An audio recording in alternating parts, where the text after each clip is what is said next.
ठीक।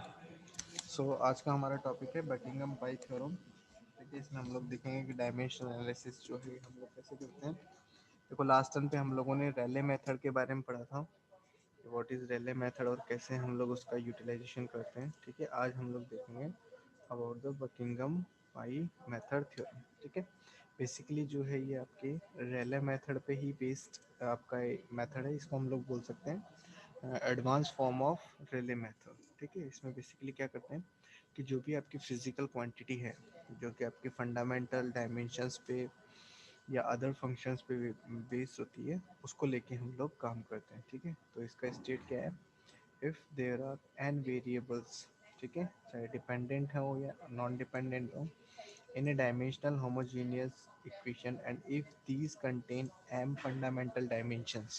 ठीक है, जैसे एम एल टी जो अपना फंडामेंटल डायमेंशन है, इसके अलावा एक टेम्परेचर का आता है थीटा। ठीक है, then the variables are arrange into n m dimensionless term, these dimensionless terms are known as pi term. ठीक है, तो देखो रेले और बकिंगम में क्या डिफरेंस है आपका। बेसिकली रेले में तो हम लोग क्या कर रहे थे कि जो भी आपका डिपेंडेंट फंक्शन था और जो इंडिपेंडेंट फंक्शन थे, उनका हम लोग क्या कर रहे थे, डायरेक्ट उनकी बेसिक इक्वेशंस या फंडामेंटल जो डायमेंशंस थे वो लिख रहे थे। जहाँ क्या करेंगे हम लोग, उनका पहले ग्रुप्स बनाएंगे और ग्रुप्स बना के उनको पाई की टर्म में डिनोट करेंगे, यानी pi one, pi two, pi three. ठीक है, और यही एडवांसमेंट है। बकिंगम पाई मेथड का यूज़ क्यों हुआ, क्योंकि अगर हमें कॉम्प्लेक्स जो आपकी फिजिकल क्वांटिटी आती है या कॉम्प्लेक्स आपके फॉर्मूलेज आते हैं, तो वहाँ पे अपना क्या होता है, रेले मेथड लिमिटेड हो जाता है। ठीक है, तो हम इसको एक एग्जांपल के थ्रू समझते हैं कि कैसे हम लोग इसको डिनोट कर सकते हैं, यूज़ कर सकते हैं। तो देखो अपना पहला है कि मान लेट सपोज x1 कोई वेरिएबल है, जो कि आपका x2 से xn तक नंबर ऑफ वेरिएबल्स कुछ भी हो सकते हैं। ठीक है, x2 भी हो सकता है, मतलब एक वेरिएबल भी हो सकता है, दो भी हो सकते हैं, तीन। तो हमने n कर लिए x is equals to f x2 x3 x4 xn। ठीक है, देन हमने क्या किया, जो वेरिएबल्स डिपेंडेंट नॉन डिपेंडेंट हैं इक्वल टू जीरो।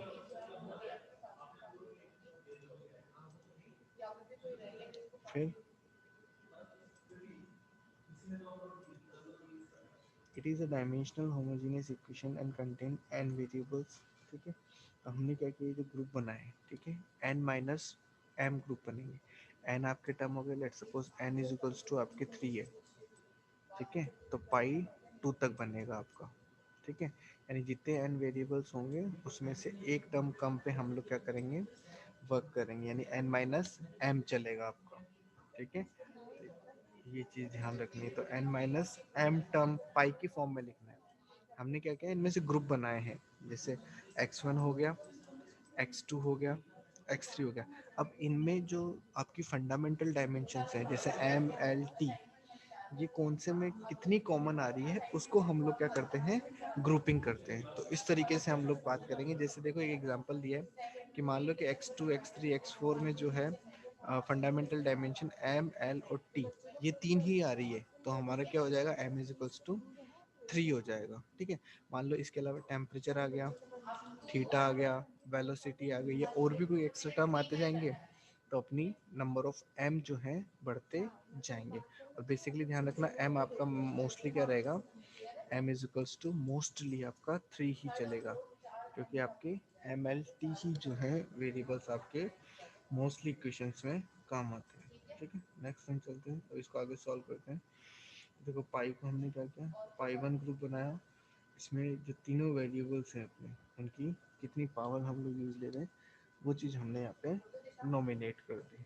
ठीक है, और उसको फिर हम लोग सॉल्व करेंगे। ठीक है, अब आता है रिपीटिंग वेरिएबल्स। देखो हमने जैसे पाई वन पाई टू ग्रुप बनाया। ठीक है, अब जब हम पाई वन पाई टू ग्रुप बना रहे हैं, तो पाई वन में भी, जैसे पाई वन की हम लोग बात करते हैं, तो पाई वन में भी एम के वेरिएबल्स रिपीट होंगे, एल के, टी के। तो इनको हम लोग कैसे सेलेक्ट करेंगे, वो चीज़ यहाँ दिया हुआ है कि आपको ग्रुप कैसे बनाने हैं। कि जैसे कोई भी वेरिएबल्स अगर आपको दिए हुए हैं, ठीक है, कोई भी इक्वेशन आ गया आपके पास, तो जो मोस्टली ग्रुपिंग आपको करनी है, वो ग्रुपिंग अपन को इस ऑर्डर में करनी है कि या तो आप लेंथ, वेलोसिटी, डेंसिटी ले लो। ठीक है, डायमीटर को ले लो, ठीक है, फ्लूइड के में विस्कोसिटी हो गई, ठीक है, विस्कोसिटी हो गई, वॉल्यूम हो गया। तो इन चीज़ों को हम लोग क्या करेंगे, कॉमन फैक्टर में ले सकते हैं, ठीक है। तो अब इसको जो हमने एक एग्जांपल से समझा, इसको हम एक एग्जांपल न्यूमेरिकल करके देखते हैं, जिससे आपको समझ में आएगा, ठीक है। तो क्वेश्चन क्या कह रहा है आपका, एक से सॉरी, एक रेजिस्टेंस, एक वेरिएबल है आपका आर रेजिस्टेंस,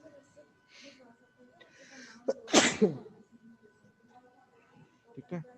तो इस पे क्या हो रहा है, वेलोसिटी v है, लेंथ ऑफ बॉडी l है, viscosity mu, density rho, gravitational acceleration g, obtain the dimensional less expression for r, ठीक है।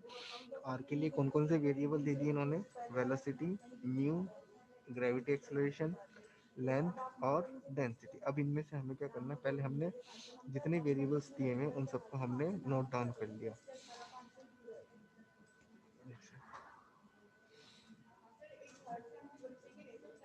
ठीक है। तो r जो है किस किस पे डिपेंड कर रहा है, 5 फैक्टर्स पे डिपेंड कर रहा है, वेलोसिटी, लेंथ, विस्कोसिटी, डेंसिटी और ग्रेविटेशनल फोर्स, ठीक है। नंबर ऑफ वेरिएबल्स कितने हो गए अपने पास, 6 हो गए, क्योंकि हमने g को भी उसमें दिए, ठीक है। r को मिला के नंबर ऑफ वेरिएबल्स जो है r को मिला के g हो गए, ठीक है। m जो है ईच वेरिएबल, अब इन सबका हमने क्या किया, वेरिएबल्स लिख लिए, आर वी म्यू जी, ठीक है। बेसिक देखो इनमें से कॉमन क्या है, एम है, एल है और टी है, तो अपना एम क्या हो गया, 3 हो गया। तो अपनी जो पाई के ग्रुप बनेंगे कैसे बनेंगे, एन माइनस एम, यानी 3 ग्रुप बनेंगे अपने यहाँ पे, पाई 1, पाई 2 और पाई 3। तो सेकंड फर्स्ट स्टेप अपनी पूरी हो गई, हमने क्या किया, तीनों पाई 1, पाई 2, पाई 3 बना दिए, ठीक है। अब अपना आता है सिलेक्शन ऑफ रिपीटिंग वेरिएबल्स, ठीक है। आउट ऑफ 6 हमने क्या किए, 3 वेरिएबल्स ले लिए, 3 अपने आ गए। R is dependent variable and should not be selected as repeating, क्योंकि रिपीट होगा नहीं। अब हमें आउट ऑफ 5 जो है रिपीटिंग वेरिएबल्स कंसिडर करेंगे, ठीक है। अब हम 3 में से क्या,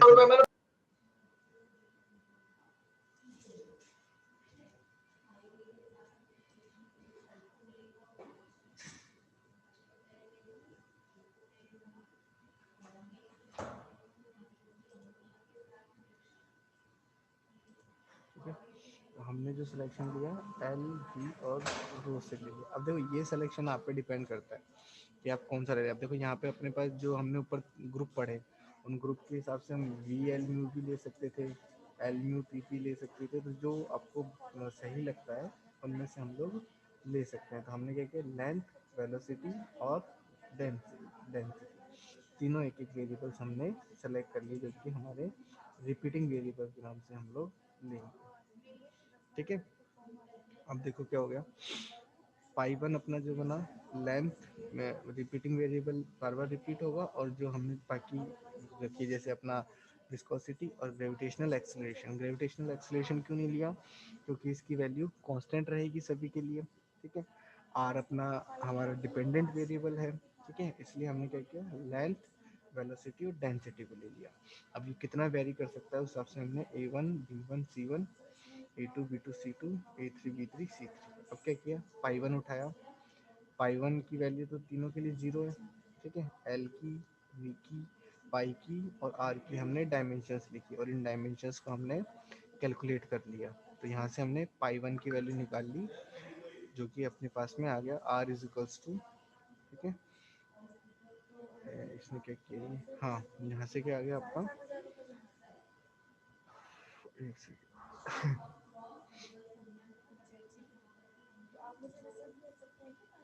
देखो यहाँ से क्या हो गया, पाई 1 हमने किया, L square mu square rho आ गया, ठीक है। यहाँ पे आर इज इक्वल्स टू, ठीक है, इसको हमने सॉल्व कर लिया। यहाँ से आर इज इक्वल्स टू क्या हो गया, पाई 1 तो पाई 1 हो गया अपना, ठीक है। तो ये चीज़ आ गई। नेक्स्ट हम चले 2 के लिए। अब वही सेम प्रोसीजर म्यू 2 के लिए, तो म्यू इज इक्वल्स टू क्या आ गया, mu upon L V P, ठीक है। और ऐसे पाई 3 निकाला हमने, पाई 3 अपना क्या आ गया, G is equals to sorry L G upon V square. अब हमने pi one pi two pi three की जगह ये वैल्यू रख दी, ठीक है, pi one pi two pi three की वैल्यू आ गई, ठीक है।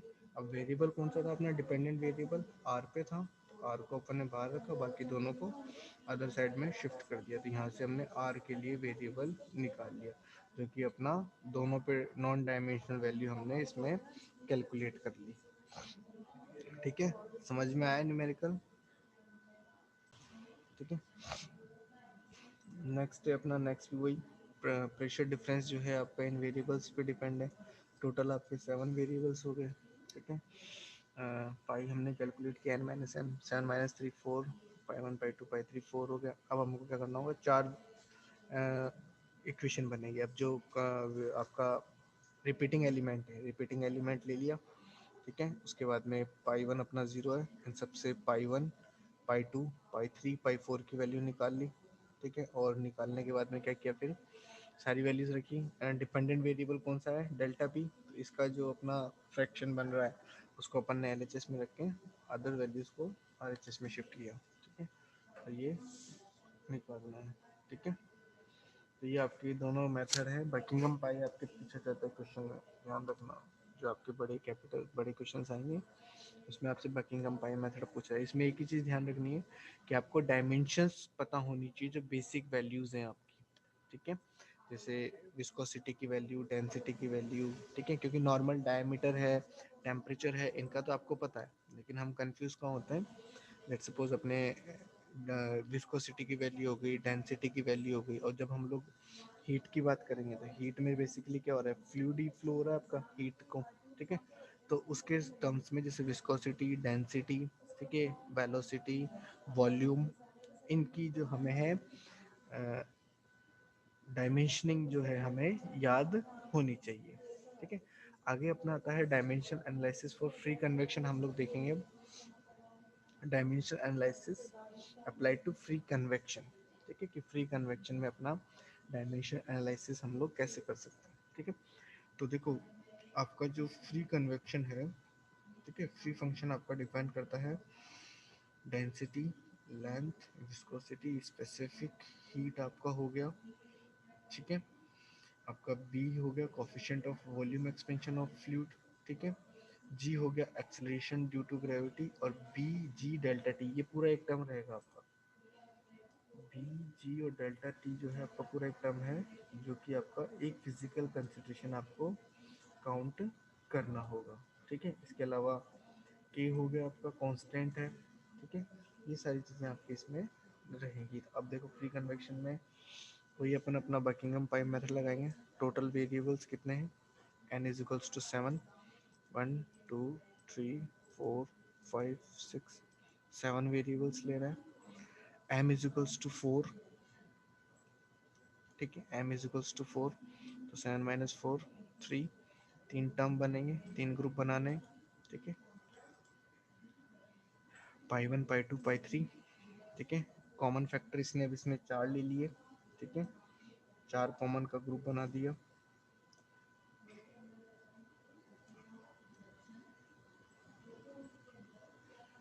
ठीक है। और यहाँ से वही pi one pi two pi three की वैल्यू हम लोग ले सकते हैं, ठीक है। Pi one pi two pi three की वैल्यू लेंगे, इनको pi one pi two pi three की वैल्यू निकालेंगे। निकालना किसके टर्म में है, एच के टर्म में निकालना है, ठीक है। तो यहाँ तक हम लोग आ गए, पाई थ्री निकाल लिया, ठीक है, एम एल टी थीटा, ठीक है, पाई थ्री आ गया। इन तीनों को जब आप रखोगे तो आपका ये रिलेशन बन के आएगा, ठीक है।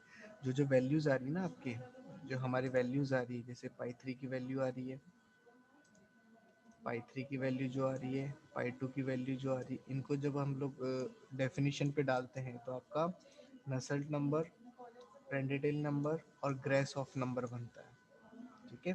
तो ये चीज़ अब कहाँ से आई, ये आती है कि जब हमें इनकी डेफिनेशन याद आती है। इसमें अब क्वेश्चन कैसे पूछेगा, यहाँ से आपसे एक क्वेश्चन पूछेगा कि Nusselt number equal to Prandtl number और ग्रेस ऑफ नंबर को डायमेंशनल एनालिसिस में प्रूफ करो। तो हमें क्या करना होगा, इनकी जो डेफिनेशंस दी हुई हैं, ठीक है, फॉर्मूले पे उनको लिखना होगा, और फिर वहाँ से इसी चीज़ को रिपीट करना होगा, ठीक है, यानी हम वो भी बताएंगे कि ये तीनों जो है फ्री कन्वेक्शन को शो कर रहे हैं। फ्री कन्वेक्शन में जो एच है आपका किन किन वेरिएबल्स पे डिपेंड होता है, वहाँ से pi one pi two pi three निकालेंगे। पाई वन आपका नसल्ट नंबर, पाई टू आपका ग्रेसॉफ नंबर, पाई थ्री आपका, ऐसे करके तीनों को हमें पुट करना होगा। ठीक है, तो इस तरीके से आपका इसमें न्यूमेरिकल आएगा। नेक्स्ट आपका आता है एडवांटेज एंड लिमिटेशन। एडवांटेज क्या क्या है कि आपकी जो रिलेशनशिप है, जो डायमेंशन लेस टर्म की रिलेशनशिप है, उनको आपको रिप्रेजेंट करने में हेल्प करता है। By the proper selection of variable the dimensionless parameter can be used to certain logical deduction about the problems. ठीक है, designing a curve dimension analysis के लिए। ठीक है, और लिमिटेशन आती है dimensionless does not give any clue regarding the selection of variable. आपने भी देखा होगा कि हमें डायमेंशन लेस से अपनी जो इजीएस्ट वे के अकॉर्डिंग हमें वेरिएबल्स सेलेक्ट करने होते हैं। इसमें कोई फॉर्मूला नहीं है जिससे हम ये सेलेक्ट कर सके कितने वेरिएबल्स लेने हैं। ठीक है, और कौन कौन से एलिमेंट कंसिडर करने हैं। ठीक है, the complete information is not provided by dimension analysis, it only indicate there is some relation between the parameters. ठीक है, तो जो भी हम लोग पैरामीटर सेलेक्ट कर रहे हैं, जो भी वेरिएबल्स हम ले रहे हैं, वो वेरिएबल्स का अगर हमने सही डायमेंशनिंग करी है और सही कैलकुलेशन करी है, तो देर इज सम पैरामीटर, लेकिन वो फिक्स एक पैरामीटर रहेगा, ये भी आपको ये इंडिकेट नहीं करता। इसमें आपके हो सकता है कि वेरिएबल्स चेंज हो जाएं, आप वेरिएबल चेंज करोगे, पैरामीटर चेंज करोगे, तो आपका फॉर्मूला चेंज हो जाएगा। ठीक है, तो इस तरीके से डायमेंशन एनालिसिस जो है आपके यूज में आता है। ठीक है, अब आते हैं आपके ग्रेस ऑफ नंबर जो आपके यूज में आते हैं, जो डायमेंशनलेस नंबर हैं, जैसे कि रेनॉल्ड्स नंबर। रेनॉल्ड्स नंबर क्या है? It is the ratio of initial force to the viscous force. Reynolds number कहाँ यूज आता है? To determine the flow fluid nature. ठीक है, कि whether it is laminar, turbulent और ट्रांजिएंट फेज। ठीक है, हमने जैसे फोर्स कन्वेक्शन जब पढ़ा था, तो हमने जो न्यूमेरिकल किए थे, और न्यूमेरिकल में भी अपने क्या आता था, हमें पहले रेनॉल्ड्स नंबर से कंफर्म करना होता था कि हमारा जो फ्लो है, अपना जो फ्लूइड फ्लो हो रहा है, वो अपना लेमिनार फ्लूइड फ्लो हो रहा है या टर्बुलेंट फ्लूइड फ्लो हो रहा है। ठीक है, उसके बाद ही हम लोग आगे प्रोसीड करते थे। ठीक है, तो वैसे ही रेनॉल्ड्स नंबर है क्या अपना, initial force to the viscous force. अब इनिशियल फोर्स क्या होता है? Rho mu square L square, mu U L, solve करेंगे तो mu U L upon, sorry, rho mu L upon mu. ठीक है, और ये आपकी अलग अलग फॉर्म में, जैसे ये डायनेमिक विस्कोसिटी और काइनेमिक विस्कोसिटी की फॉर्म में आ गया। ठीक है, नेक्स्ट अपना आता है प्रेंटिटाइल नंबर। प्रेंटिटाइल नंबर जो है आपका, it is the ratio of kinematic viscosity to the thermal diffusivity. ठीक है, थर्मल डिफ्यूजिविटी और काइनेमेटिक विस्कोसिटी का रेशियो आपका प्रेंटिटाइल नंबर होता है। अब देखो Prandtl number mu C P upon K है, म्यू अपना rho V upon C P upon K, फिर म्यू अपॉन, और लास्ट में क्या रह जाता है? Kinematic viscosity upon thermal diffusivity. तो इन चारों में से किसी भी फॉर्म में अगर आपको मिलता है, तो वो क्या होगा? प्रेंटिटाइल नंबर होगा। ठीक है, प्रेंटिटाइल नंबर क्या आपको प्रोवाइड करवाता है? It provide the measure to relative effectiveness, measure of relative effectiveness of the momentum and energy transport by diffusion. Quantile number is connecting link between the velocity field and the temperature field, and its value strongly influence relative growth of velocity and thermal boundary layer. ठीक है, तो हमारे जो fluid flow हो रहा है, उसमें जो आपकी वेलोसिटी बाउंड्री लेयर बन रहा है और दूसरा थर्मल बाउंड्री लेयर बन रहा है, उनके रिलेशंस को ये क्या करता है, आपको इंडिकेट करता है और आपको फॉर्मूले प्रोवाइड करता है। Next, Nusselt number. ठीक है, it is the ratio of heat flow rate by convection process under a unit temperature gradient to the heat flow rate by conduction process under a unit temperature gradient. Nusselt number is equals to Q convection upon Q conduction। ठीक है, Q convection और Q conduction, यानी heat transfer थोड़ा convection और conduction का जो ratio है आपका क्या हो जाएगा? नसेल्ट नंबर होगा, that is H L upon की। ठीक है, और इसको मॉडिफाई करते हैं तो heat transfer rate to to the rate at which heat would be conducted within the fluid। ठीक है, तो सेम हो गया। अलग अलग पर्सपेक्टिव से हम लोग अलग अलग जो हमारे कॉन्फ़िगरेशन है, और ये सारी जो है आपकी डायमेंशन लेस नंबर्स हैं, ध्यान रखना है इनकी कोई यूनिट नहीं होती है, ठीक है। ये सिर्फ आपके एक सपोर्टिंग एलिमेंट होते हैं जो कि आपकी प्रॉब्लम्स को सॉल्व करने के लिए आपके हेल्प करते हैं, ठीक है। फिर स्टैंटन नंबर आ गया। स्टैंटन नंबर क्या है आपका? It is the ratio of heat transfer coefficient to the flow of heat per unit temperature rise due to the velocity of the fluid। Stanton number क्या हो गया? हीट ट्रांसफर कोफिशिएंट, ठीक है, per unit temperature rises due to the velocity of fluid, ठीक है। Velocity की वजह से जो आपके टेम्परेचर राइजेस हो रहे हैं उसका और हीट ट्रांसफर कोफिशिएंट का रेशियो होता है, that is H upon mu rho, sorry mu UCP. और इसको जब हमने अदर नसल रिलेशन से बनाया तो Nusselt number upon Reynolds number into Prandtl number. तो ये जो क्वेश्चंस हैं आपके शॉर्ट क्वेश्चंस में आपसे डेफिनेशन पूछी जा सकती हैं, इनके कॉन्फ़िगरेशंस पूछे जा सकते हैं, इनके रेशियोज पूछे जा सकते हैं कि हाउ स्टैंटन नंबर और नसल नंबर आर रिलेटेड, रेनॉल्ड्स और प्रेंडेटाइल नसल इन चारों में क्या रिलेशन होता है। तो इस तरीके से जो है आपके क्वेश्चंस अराइज हो सकते हैं, ठीक है। नेक्स्ट आता है पिकेलेट नंबर, ठीक है। पिकेलेट नंबर आते हैं ratio of mass heat transfer, mass heat flow rate by convection to the flow rate by the conduction under a unit temperature, ठीक है। तो ये होता है एल यू अपॉन लैम्डा। फिर आता है ग्रेज नंबर, ठीक है। ग्रेज नंबर आपका क्या है? रेनॉल्ड्स नंबर प्रेंडेटाइल नंबर में ये रिलेशन है, तो pi by four Reynolds number, ठीक है। It is related only for the heat flow to the fluid flowing through a circular pipe, ठीक है। जहाँ सर्कुलर पाइप की कंडीशंस आती हैं वहाँ पे आपका क्या होगा, ये यूज में आएगा। It is defined as the ratio of heat capacity of the fluid flowing through the pipe per unit length, ठीक है। तो ये चीज इसमें रहता है आपके। तो ये जो ग्रेश ऑफ नंबर आ गया, ठीक है। ग्रेश ऑफ नंबर जो है आपका initial force into buoyancy force upon viscous force, ठीक है। It is the it related the natural convection heat transfer. It is defined as the ratio of product of inertia force to the buoyancy force। तो ध्यान रखना जैसे कि हम लोगों ने फोर्स कन्वेक्शन पढ़ा था तो वहाँ पे रेनॉल्ड्स नंबर बार बार यूज आ रहा था, वैसे ही आपका जब फ्री कन्वेक्शन हम लोग पढ़ेंगे तो वहाँ पे आपका ग्रेस ऑफ नंबर जो है आपका बहुत ज़्यादा यूज होगा। इस फॉर्मूले को आपको और इसकी जो टर्म्स हैं वो आपको अच्छे से याद रखनी है। That is it it is the related with the natural convection heat transfer. It is defined as the ratio of product of initial force and buoyancy force to the square of viscous force, ठीक है। तो ये आपके जो है dimensional less number हैं जिनमें से हमें ग्रेस ऑफ नंबर सारे की डेफिनेशंस हमें अच्छे से याद रखनी है, ठीक है।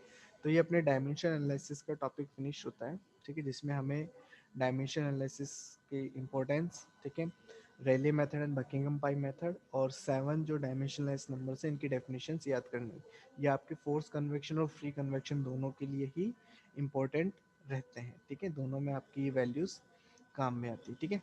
तो आज के लेक्चर के लिए अपना इतना इनफ है। नेक्स्ट लेक्चर में हम लोग आगे हमारी फ्री कन्वेक्शन के रिगार्डिंग न्यूमेरिकल्स देखेंगे और उससे रिलेटेड टॉपिक का हम लोग डिस्कशन करेंगे। आज के टॉपिक में किसी को डाउट हो तो पूछ सकता है बेटा, ठीक है। तो आज के लिए हम लोग क्लास में यही एंड करते हैं। नेक्स्ट लेक्चर में हम लोग फ्री कन्वेक्शन से रिलेटेड टॉपिक और उसके न्यूमेरिकल को देखेंगे। Okay, thank you.